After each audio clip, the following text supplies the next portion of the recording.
وقت کی بات چلیں، سیرت ہے، یہاں سمجھنے کی بات ہے۔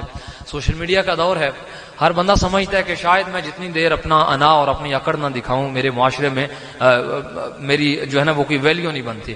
ویلیو بنانے والا وَتُعِزُّ مَن تَشَاءُ وَتُذِلُّ مَن تَشَاءُ، بالخصوص یہ جوانوں کے نام میرا پیغام ہے کہ عزت دینے والی ذات بھی اللہ کی ہے، ذلیل کرنے والی ذات بھی اللہ کی ہے۔ آپ کے ساتھ دنیا بھر کی طاقتیں ہوں، رب ذلیل کرنے پہ آئے تو کوئی عزت نہیں دے سکتا۔ کائنات کی شائیاں بھی ہوں تو رب ذلیل کرنے پہ آئے تو ایک مچھر ناک میں ڈالتا ہے اور سر میں جوتیاں پڑواتا ہے، حتیٰ کہ وہ جس دولت پہ مان ہوتا ہے وہی دولت دے کے کہتا ہے کہ میرے سر میں مارو تاکہ مجھے سکون ملے۔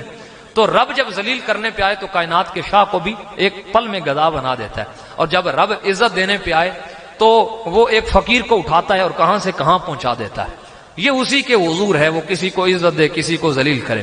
تو اس میں ایک مین چیز ہے، فقراء اور تمام متصوفین، تمام صوفیاء کا یہی کہنا ہے، کہتے ہیں کہ رب کے سامنے جو جتنا جھکتا جائے گا اللہ کائنات میں اسے اتنی عزت عطا کرتا جائے گا۔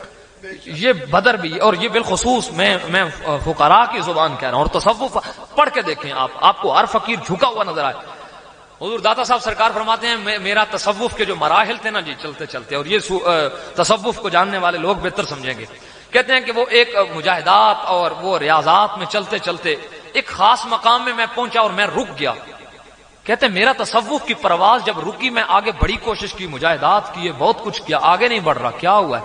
کہنے لگے جب وہ رک گیا سارا سلسلہ تو کہتے ہیں کہ ایک دن یوں ہوا کہ میں دوران سفر ایک آرام گاہ میں سرائے میں ٹھہرا، یہاں مہمان نوازی جہاں کی جاتی تھی، کہنے لگے وہاں میں ٹھہرا اور میں بیٹھا ہوا تو دیکھتا کیا ہوں کہ دو چار لوگ ہیں اور وہ اپنے ہی کھیل کود میں وہ جو ہے نا وہ مجھے دیکھتے ہیں، اور پراگندہ بال ہیں، بال بکھرے ہوئے ہیں، انہیں کیا پتا یہ کون ہے؟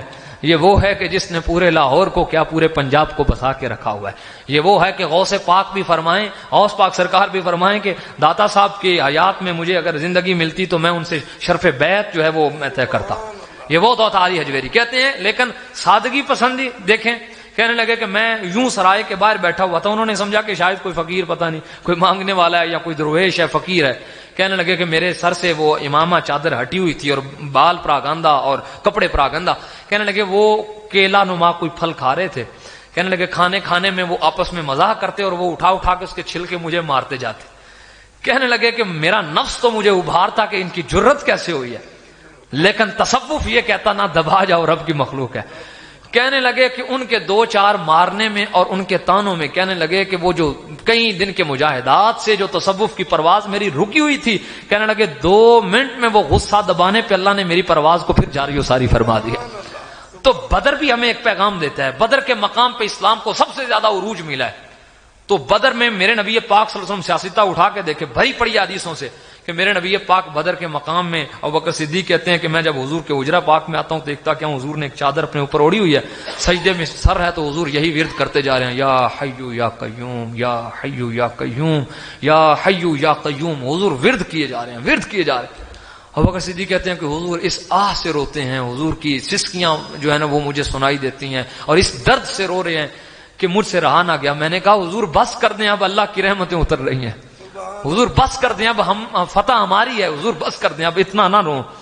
تو حضور نبی پاک روتے جا رہے تھے تو رب کے سامنے جھکے ہوئے تھے۔ تو یہ جھکنا ہمیں بتا رہا ہے کہ اگر کائنات میں عروج چاہتے ہو تو اللہ کے حضور اپنے سر کو جھکا دو۔ اگر چاہتے ہو کہ دنیا والوں کے سامنے تمہارا سر نہ جھکے تو ایک اللہ کے سامنے جھکا دو، وہ ایک سجدہ جسے تو گراں سمجھے 1000 سجدوں سے دیتا ہے آدمی کو نجات، یعنی ایک سجدے سے اللہ تعالیٰ یہ ساری برکتیں اور سکونت عطا فرما دیتا ہے۔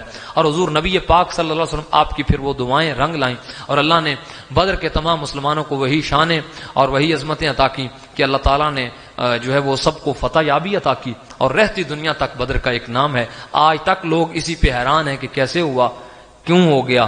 اصل میں یہ تھا کہ حضور نبی پاک کی دعائیں تھی اور اللہ کا خاص فضل تھا۔ ہمیں اپنے ان مواقع جو ہیں اور ان چیزوں کو اپنے یاد رکھنا چاہیے، اور بالخصوص آخر میں ایک وظیفہ قبلہ میاں صاحب کے توسل سے ہی آپ تک پہنچانا چاہوں گا، اور اسی پہ میں اپنی گفتگو ختم کر رہا ہوں۔ وہ وظیفہ کیا ہے؟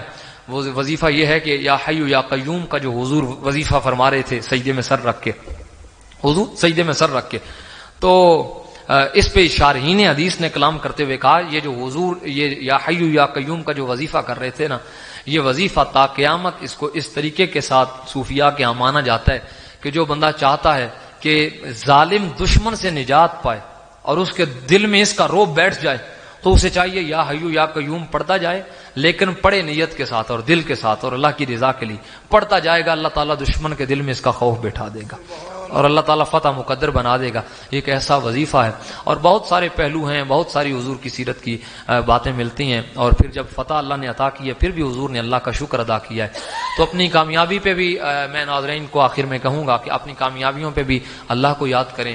آپ کو اللہ نے اگر عزت دی ہے تو پھر بھی جھک کے رہیں، ہمیشہ جھکے رہنے والا جو ہے نا وہ درخت بھی کامیابی پاتا ہے اور اکڑنے والا ہر آندھی میں نیچے آ گرتا ہے۔ تو اس لیے اپنے آپ کو جھکائیں، عارضی پیدا کریں، تواضع پیدا کریں، محبتیں بانٹیں، اور یہ رمضان المبارک تو ہے ہی برکتوں کا مہینہ، یہ تو ہے ہی محبتوں کا۔ حضور نے فرمایا کہ اگر رمضان میں تم سے کوئی جنگ کرتا ہے، لڑتا ہے، تو تم اسے کہو بھائی میں روزے سے ہوں، یعنی آگے بات بھی نہ کرو، بس کہہ دو کہ میں روزے سے ہوں۔ تو یہ روزے، یہ رمضان، یہ محبتوں کا سلسلہ ہے، محبت بانٹیں۔ صوفیاء کا بھی یہی پیغام ہے، اور اپنے آپ کو جھکا کے رکھیں تواضع سے، عاجزی سے۔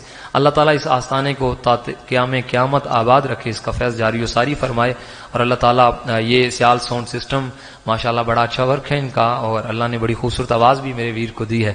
میں نے چونکہ منقطع کیا ہوا تھا، ٹرانسمیشن کا سلسلہ تمام تھا، میں کہیں بھی حاضری نہیں دے پا رہا تھا، چونکہ کافی دوستوں کی طرف سے اصرار بھی تھے، میں نے کسی چینل کو نہیں ٹائم دیا۔ تو یہ آج چونکہ ایک پروگرام کا سلسلہ بھی تھا اور میرے بھائی نے بڑی محبت سے مجھے کہا ہے، تو میں نے کہا جی میرے لیے سعادت ہے، میں انشاءاللہ حاضر ہوں گا۔ ٹوٹے پھوٹے لفظ اللہ قبول فرمائے اور غلطیاں میرا مالک معاف فرمائے۔ اللہ اس آستانے کو تا قیامت آباد فرمائے۔ صدا بہار دیں اس باغے کدے خزان آئے، اور بالخصوص میں قبلہ حضرت کے لیے یہ دعا کروں گا کہ اللہ تعالیٰ ان کا فیض اور طریقت کا اور شریعت کا فیض اللہ تعالیٰ عام فرمائے۔ وما توفیقی الا باللہ العلی العظیم۔